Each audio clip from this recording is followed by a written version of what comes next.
दोस्तों, हम आपके लिए लखनऊ विश्वविद्यालय का पेपर बीएड एग्जाम संयुक्त प्रवेश परीक्षा प्रथम प्रश्न पत्र मेमोरी बेस्ड व्याख्या सहित हल प्रश्न पत्र लेकर आए हुए हैं। खंड आ, सामान्य ज्ञान। जय हिंद का नारा किसने दिया था? सुभाष चंद्र बोस। हमने टिक लगा दिया है। और बी, जय हिंद का नारा प्रसिद्ध स्वतंत्रता सेनानी सुभाष चंद्र बोस ने दिया था। और इस नारे का प्रचलन सुभाष चंद्र बोस के जो गठित आज़ाद हिंद फौज के सदस्य थे, उन्हीं के माध्यम से जब एक दूसरे से सैनिक मिलते थे, उसी समय जय हिंद का नारा लगाया जाता था, बोला जाता था, एक दूसरे में बोला करते थे। दिल्ली में कुतुब मीनार का निर्माण किसने किया था? कुतुबुद्दीन ऐबक ने किया था, जैसा कि हमने लगा दिया है। कुतुबुद्दीन ऐबक ने किया था। दिल्ली में कुतुब मीनार का निर्माण 1206 ईस्वी में कुतुब मीनार का निर्माण कराया गया था। कहाँ पर निर्माण कराया गया था? दिल्ली में कराया गया था। दिल्ली में किस स्थान पर कराया गया था? दिल्ली के समीप मेहरौली स्थान पर कराया गया था कुतुब मीनार का निर्माण। दीन इलाही धर्म किसने चलाया था? अकबर ने चलाया था। दीन इलाही धर्म अकबर ने चलवाया था। और जो भी इस धर्म को, दीन इलाही धर्म को, जो भी इस धर्म को अपनाता था, वह अपना सब कुछ त्याग करके इस धर्म को अपना सकता था। इस धर्म को, दीन इलाही धर्म को अपना सब कुछ त्याग करता था। घर द्वार, परिवार, नात, रिश्तेदार, कुछ सब कुछ त्याग करने के बाद दीन इलाही धर्म को अपनाया जाता था।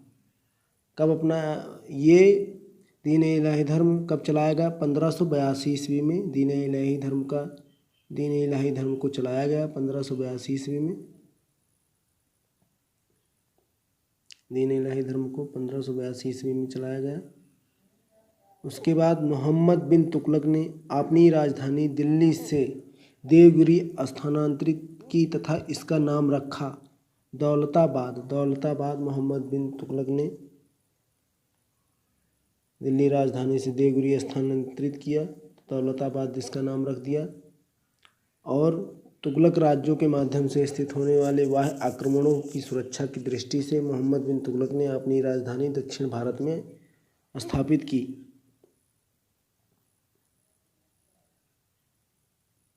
किसने कहा था कि तुम मुझे खून दो मैं तुम्हें आज़ादी दूंगा? सुभाष चंद्र बोस ने कहा था, तुम मुझे खून दो मैं तुम्हें आज़ादी दूंगा। राष्ट्रीय रक्षा अकादमी कहाँ स्थित है? खड़गवासला में, जो महाराष्ट्र में है, महाराष्ट्र पुणे है। जबकि देहरादून में राष्ट्रीय इंडियन मिलिट्री कॉलेज है और इंडियन मिलिट्री एकेडमी है। वेलिंगटन, नीलगिरी हिल्स तमिलनाडु में सर्विसेज स्टाफ कॉलेज है और इंजीनियरिंग कॉलेज पुणे और महाराष्ट्र में स्थित है। मिलिट्री। भारत में खेल दिवस मनाया जाता है 29 अगस्त को। भारत में खेल दिवस 29 अगस्त को मनाया जाता है। और ध्यानचंद की जयंती भी 29 अगस्त को है। 2 मई को विश्व अस्थमा दिवस मनाया जाता है। 14 सितंबर को हिंदी दिवस के रूप में मनाया जाता है। 14 सितंबर को। दोस्तों, ये जो क्वेश्चन है बहुत मोस्ट इम्पॉर्टेंट क्वेश्चन है, जो आपको बीएड एंट्रेंस एग्ज़ाम में सहायकपूर्ण होंगे, जो आपके लिए बीएड एंट्रेंस एग्ज़ाम में सहायकपूर्ण होंगे। अदरक का तना जो मिट्टी में उगता है और खाद्य संग्रहण करता है, वह कहलाता क्या है? प्रकंद कहलाता है, क्योंकि मिट्टी के अंदर उगता है। और प्रकंद की सहायता से ही अदरक के पौधों को खनिज लवण प्राप्त होते हैं। भोजन के वर्ग में प्रति यूनिट कैलोरी की मात्रा सर्वाधिक होती है वसा में। सबसे ज़्यादा कैलोरी किसमें मिलता है? वसा में मिलता है। वसा जैसे हुआ घी, सबसे ज़्यादा घी में आपको कैलोरी मिलेगा। घी में सबसे ज़्यादा वसा पाया जाता है। देखिए, इसमें दिया भी गया है। भोजन के वर्ग में प्रति यूनिट कैलोरी की मात्रा सर्वाधिक वसा में होती है। एक वर्ग वसा से 90.3 कैलोरी ऊर्जा उत्पन्न होती है। वसा, घी, तेल, दूध, मछली, दही, पनीर आदि में पाई जाती है।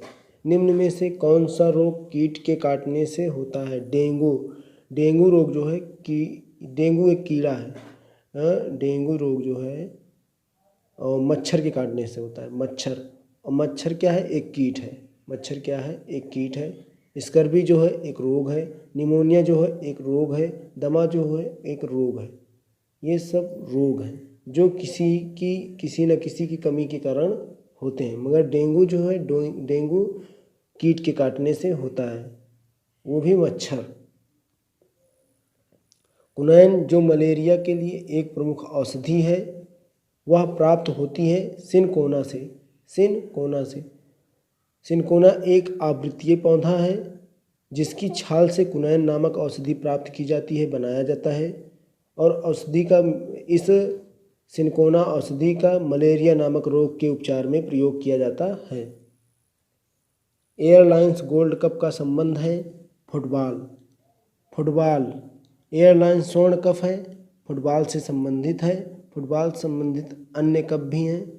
FIFA cup, FA European champion club cup, UF cup, presidents cup, Merdeka cup, super cup, Toyota cup, America cup, Coca Cola cup, Bordoloi cup trophy, Bandodkar स्वर्ण कप आदि है। निम्न में से किसे पंजाबी भाषा का टैगोर माना जाता है? पूरन सिंह को। पूरन सिंह को जो है पंजाबी भाषा का टैगोर माना जाता है। कहा जाता है भारत के चारों दिशाओं में किसके द्वारा 4 मठों की स्थापना की गई थी? शंकराचार्य के द्वारा। शंकराचार्य के द्वारा भारत के चारों दिशाओं में जो है 4 मठों की स्थापना हुई थी। भारत की चारों दिशाओं में ये 4 मठ हैं। बद्रीनाथ दक्षिण में है, श्रृंगेरी मठ पूरब में है, गोवर्धन मठ पुरी में है, तथा पश्चिम में शारदा मठ है जो द्वारिका अवस्थित है। निम्न में से किस शासक ने द्वितीय बौद्ध सभा का आयोजन किया था? कालाशोक। कालाशोक शासक था जो द्वितीय बौद्ध सभा का आयोजन किया था। कब किया था? 383 ईसा पूर्व में वैशाली में कालाशोक के शासनकाल में हुआ था, जिसकी अध्यक्षता सबा कामी ने की थी। इसी बौद्ध संगीति में बौद्ध धर्म से स्थविर एवं महासंघिक 2 भागों में बांटा गया था। प्रथम बौद्ध संगीति 483 ईसा पूर्व में राजगृह में अजातशत्रु के शासनकाल में हुई थी। इसके अध्यक्ष महाकश्यप थे। निम्न भाषाओं में से किस भाषा को दिल्ली के सुल्तानों ने संरक्षण प्रदान किया था? फारसी भाषा को दिल्ली के सुल्तानों ने संरक्षण प्रदान किया था। संरक्षण पर अकबर द्वारा बनाई गई श्रेष्ठतम इमारतें पाई जाती है। कहाँ पर पाई जाती है? फतेहपुर सीकरी में पाई जाती है। फतेहपुर सीकरी में अकबर द्वारा श्रेष्ठतम इमारतें पाई जाती है। बहुत सारी इमारतें पाई जाती हैं जो श्रेष्ठ हैं। अकबर ने सलीम के जन्म के बाद 1569 में शेख सलीम चिश्ती के प्रति आदर प्रकट करने के लिए उद्देश्य से फतेहपुर सीकरी का निर्माण किया था और निर्माण का आदेश भी दिया था। 1570 में गुजरात विजय के बाद अकबर ने इस स्थान का नाम फतेहपुर सीकरी रखा इसे और मुगल साम्राज्य की राजधानी बनाया और इसी फतेहपुर सीकरी को मुगल साम्राज्य की राजधानी बनाया। कब निर्माण हुआ था? फतेहपुर सीकरी का निर्माण कब हुआ था? ये क्वेश्चन आता है। 1570 ईस्वी में हुआ था। कहाँ पर हुआ था? कहाँ पर हुआ था बता दो। फतेहपुर सीकरी में, फतेहपुर में हुआ था। आगे की ओर बढ़ते हैं। निम्न मुसलमान विद्वानों में से हिंदी साहित्य के लिए किसका सबसे महत्वपूर्ण योगदान? अब्दुर्रहीम खाना खां। बैरम खां का पुत्र अब्दुर्रहीम खाना खां उच्च कोटि का विद्वान एवं कवि था। हिंदी साहित्य के क्षेत्र में अब्दुर्रहीम खाना खां का महत्वपूर्ण योगदान है। इन्होंने तुर्की में लिखे बाबरनामा का फारसी में अनुवाद किया है। रहीम के गुजरात प्रदेश जीतने के बाद अकबर ने खाना खा की उपाधि से सम्मानित किया गया था। अकबर को खाना खा की उपाधि से सम्मानित किया गया था। भारत का सबसे ऊंचा पर्वत कौन सा है? कंचनजंगा। और विश्व का सबसे ऊंचा पर्वत कौन सा है? Mount Everest. पता ही होगा। उसके बाद चलते हैं, हिमालय के भारतीय क्षेत्र में पड़ने वाली सबसे ऊंची पर्वत चोटी कंचनजंगा है। विश्व की सर्वाधिक ऊंची चोटी माउंट एवरेस्ट है, नेपाल में स्थित है। काराकोरम एवं मकालू पर्वत श्रेणियां भारत में ही स्थित है। महानदी पर निर्मित बांध का नाम है हीराकुंड बांध। हीराकुंड बांध महानदी पर स्थित है। हीराकुंड बांध जो 14 किलोमीटर दूर तक स्थित है। इसमें 3 बांध का निर्माण कराया गया है। हीराकुंड बांध, तिरकपाड़ा और बरौज बनाए गए हैं। इसकी लंबाई 4801.2 मीटर है। भारत की योजना आयोग है एक सलाहकारी संस्था। भारत की योजना आयोग एक सलाहकारी संस्था है जो गैर संवैधानिक संस्था है और 15 मार्च 1950 को स्थापित किया गया था इस संस्था को।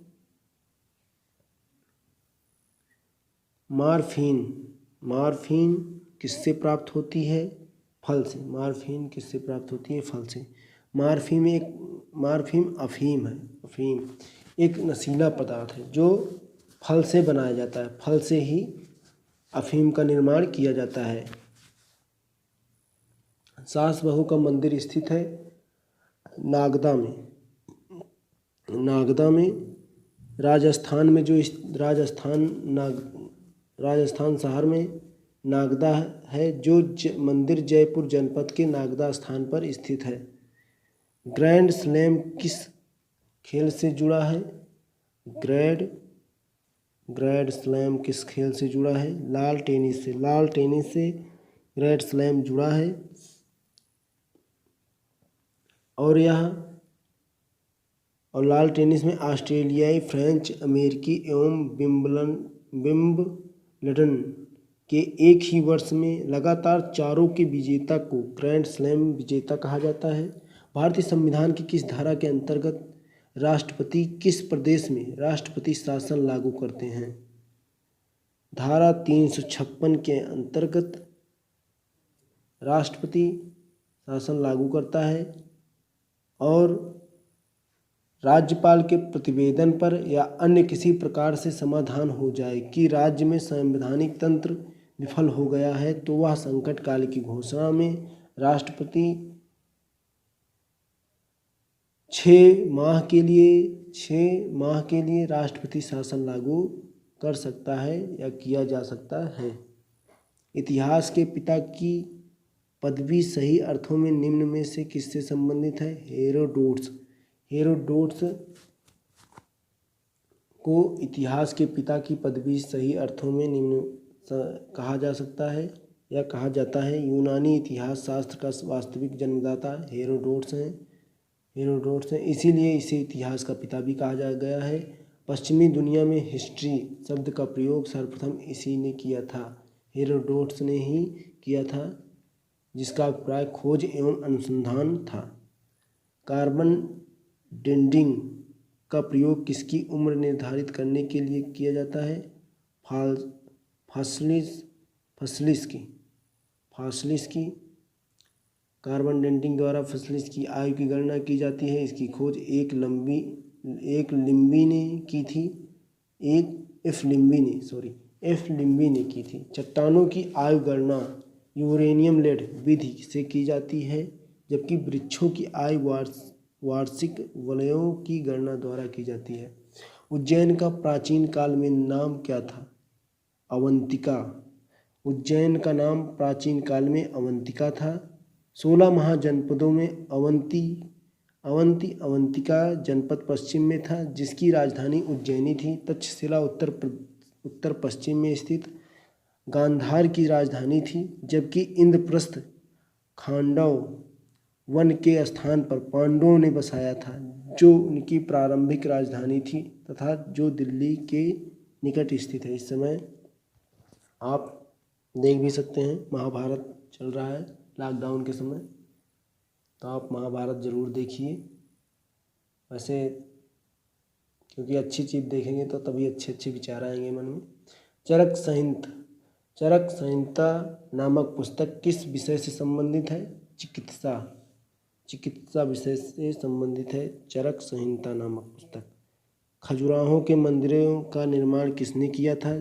चंदेलों ने। खजुराहो के मंदिरों का निर्माण किसने किया था? चंदेलों ने, चंदेलों ने किया था। चंदेलों ने खजुराहो के अनेक भव्य मंदिरों का निर्माण किया है। हिंदू व जैन प्रतिमाएं मंदिर सुरक्षित अवस्था में प्राप्त हुए। इनका निर्माण 10वीं एवं 11वीं शताब्दी में हुआ। भारत में व्यावसायिक संबंध स्थापित करने वाला पहला यूरोपियन देश कौन सा था? पुर्तगाल था, पुर्तगाल था। सती प्रथा पर पाबंदी किसने लगाई थी? विलियम बेंटिक ने, विलियम बेंटिक ने सती प्रथा पर पाबंदी लगाई थी। कब लगाई थी? 1829 ईस्वी में सती प्रथा पर कानूनी पाबंदी लगाया गया था। इंडियन नेशनल कांग्रेस किसके द्वारा स्थापित की गई? ए.ओ. Hume, A.O.. ह्यूम के द्वारा इंडियन नेशनल कांग्रेस किसके द्वारा इंडियन नेशनल कांग्रेस को स्थापित किया गया था? ए.ओ. ह्यूम के द्वारा। इंकलाब जिंदाबाद का नारा किसने दिया था? इंकलाब जिंदाबाद का नारा मोहम्मद इकबाल ने दिया था। मोहम्मद इकबाल ने इंकलाब जिंदाबाद का नारा दिया था, मोहम्मद इकबाल ने। स्वराज मेरा जन्मसिद्ध अधिकार है, मैं इसे लेकर रहूँगा, यह कथन किसका है? बाल गंगाधर तिलक का। बाल गंगाधर तिलक ने स्वराज मेरा जन्मसिद्ध अधिकार है, इस नारा को बाल गंगाधर तिलक ने दिया था। महात्मा गांधी ने भारत छोड़ो आंदोलन में करो या मरो का नारा दिया था। जब भारत छोड़ो आंदोलन कर रहे थे महात्मा गांधी तो करो या मरो का नारा दिए थे। जबकि आराम हराम है नारा जवाहरलाल नेहरू ने दिया था, जो स्वतंत्रता के बाद देश के विकास के लिए दिया गया था। भारत छोड़ो आंदोलन कब प्रारंभ हुआ? 1942 में, अगस्त में, 1942 अगस्त में प्रारंभ हुआ। 8 अगस्त 1942 को प्रारंभ किया गया था। मुंबई में ग्वालिया टैंक मैदान से यह आंदोलन प्रारंभ हुआ। इसी आंदोलन में गांधी जी ने करो या मरो का नारा दिया था। जनरल डायर का नाम किस घटना से जुड़ा हुआ है?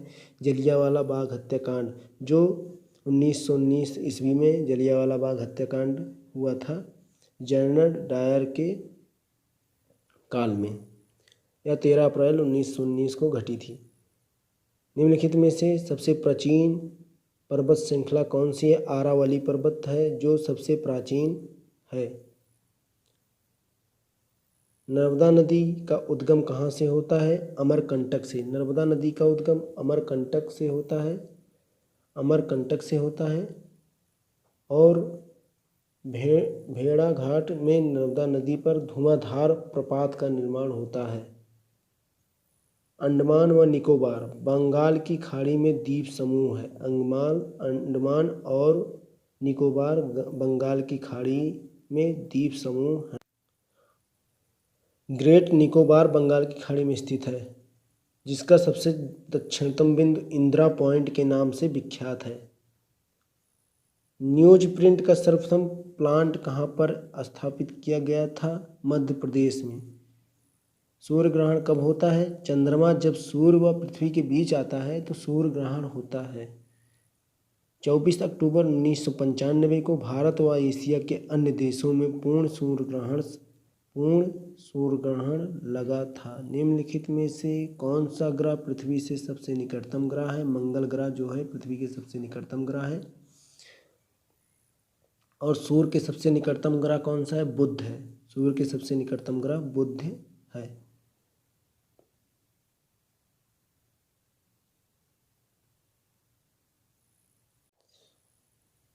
वैसे देखा जाए तो निम्नलिखित में से कौन सा पृथ्वी के से निकटतम ग्रह है?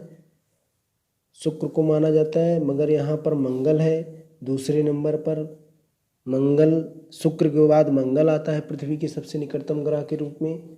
तो आप यहाँ पर शुक्र नहीं दिया है तो आप मंगल यहाँ पर चुनेंगे, क्योंकि दूसरे नंबर पृथ्वी, शुक्र के बाद आप पृथ्वी को ही शुक्र के बाद आप मंगल को ही पृथ्वी के निकट पाएंगे, उसके बाद बढ़ते हुए क्रम में चले जाएंगे। और बलुआ पत्थर एक परतदार चट्टान है क्योंकि वह पानी के नीचे बनती है, पानी के नीचे बनती है बलुआ पत्थर क्योंकि, और तलछट जमने से बनती है। पानी के नीचे जब तलछट जमती है तो बलुआ पत्थर का निर्माण होता है। डेल्टा का निर्माण उन चट्टानों पर होता है जहाँ निम्नलिखित होते हैं, मतलब गहरा समुद्र होते हैं। डेल्टा का निर्माण वहीं पर होता है जहाँ पर गहरा समुद्र होता है, गहराई होती है। गहरा समुद्र होने पर डेल्टा का निर्माण देखिए इसमें दिया गया है। आगे की ओर बढ़ते हैं। उपराष्ट्रपति का चुनाव किसके द्वारा किया जाता है? दोनों सदनों के सदस्यों द्वारा। दोनों सदनों के सदस्यों द्वारा उपराष्ट्रपति का चुनाव किया जाता है और निर्वाचित सदस्य को मनोनीत किया जाता है।